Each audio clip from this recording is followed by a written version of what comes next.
So mga tol, may papakita ako sa inyo ngayon. Ito yung Bob White Quail ko mga tol. Nangitlog na mga tol. Ayan o. So, ito yung lalaki, yung may puti sa mukha. Tapos ito yung babae mga tol. Tignan nyo yan. Quail yan pero rare yan mga tol. Isa sa native ng California to eh.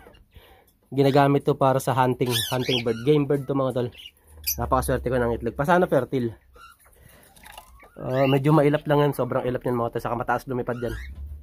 So ayun yung tinatawag na Bob White Quail mga tol. Lalagyan ko mamaya ng beddings para hindi mabasag yung itlog. Kasi masyadong maitlog. Pag nagugulat yan, lumilipad yan eh. Gusto ko sanang ilagay dito banda. Kaya lang, magliliparan. Magugulat yung mga ibon ko. Matatakot yung mga ibon ko na yan mga tol. Ayan. Kaya, ito. Saka meron pa pala akong isang gagawin ngayon. Pinasok ko muna yung manok ko. Kasi maglalagay ako ng lason sa mga tol. Lason sa mga mababait. Kasi sobrang dami. Ito naman wala akong flooring. Ganyan lang yung flooring ko. Kaya talagang maraming daga. So, lalagyan ko ng lason yan. Pero yung lason na safe sa mga ibon. Pero sa kanila hindi safe sa mga tol. Dahil siguradong may kalalagyan sila. So yung mga tol, napakaswerte ko. Actually, inaano ko na ito mga tol eh. Ina-out ko na eh. Nakapost na yun eh. For out. Alam niyo na ibig sabihin, hindi ko na babanggitin kasi baka ma-violation tayo. So yun, may itlog. Ang alam ko, naglilimlim to. Kasi kung nakita nyo naman, ng itlog sa pugad, ibig sabihin, pwedeng naglilimlim. Alam ko talaga naglilimlim sila eh. Hindi kagaya ng cottonlick, hindi naglilimlim yan. Pero ito, try natin. Pagka nangitlog, pag nakita ko naglilimlim, at pag hindi ko nakita naglilimlim, incubator yan, walang problema. Tusok ako sakit. Ito yung mga tol. So ayun yung mga alaga natin. Ayan, ito yung tame to dati.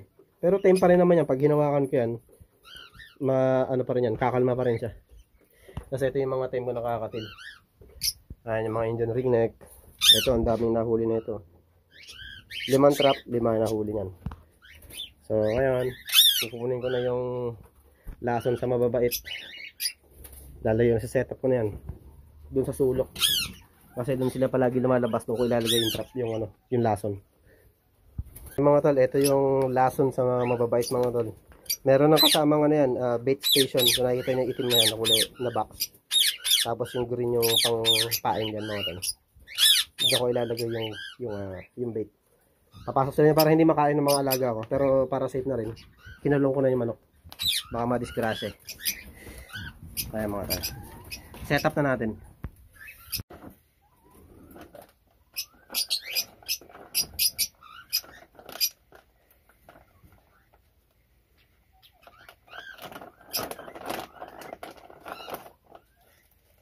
Ayan mga tol. Ito yung bait station niya.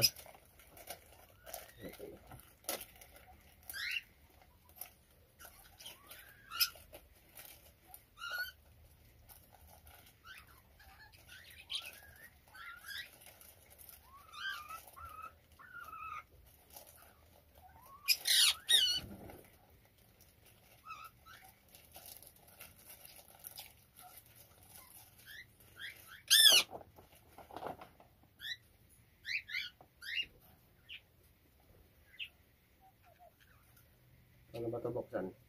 Ayun, pindutan sa ilalim. Basag buksan mga tol. Hirap.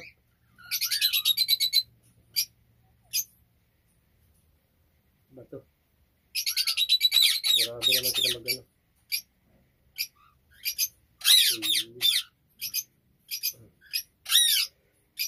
Hirap pa buksan ito, sa ilalim. Ito pala. Grabe. Grabe naman.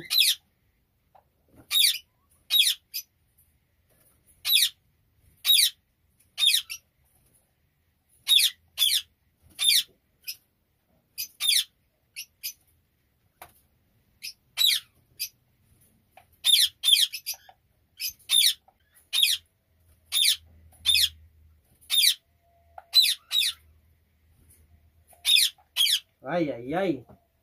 Tanggal ko rin. Bad trip. Eto, yari sila dito. Huh. There you go. Yari kayo ngayon.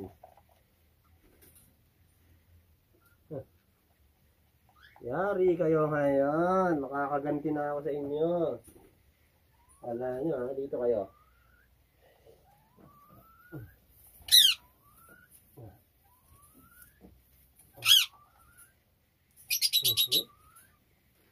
Dito kayo mga kuranawi. Yan. Ha. Tapos,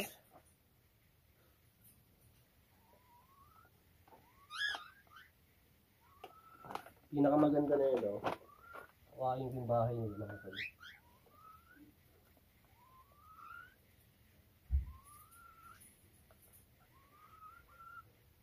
Actually, tama na muna isang piraso lang.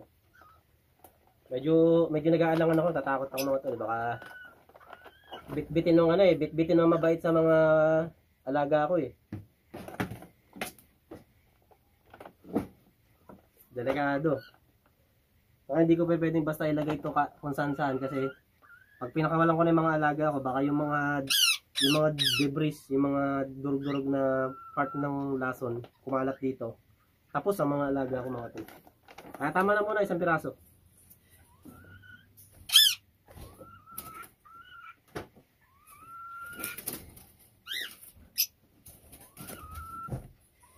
Mga tol, diyan ko nilagay yung yung trap. Hopefully marami siyang mabiktima kasi terwisyo talaga. Pero dahil nga ganito yung flooring natin, talagang magkakaroon ng maraming mababait din. Anyway, hopefully talaga mag-work. Pero sabi nila nag-work daw yan.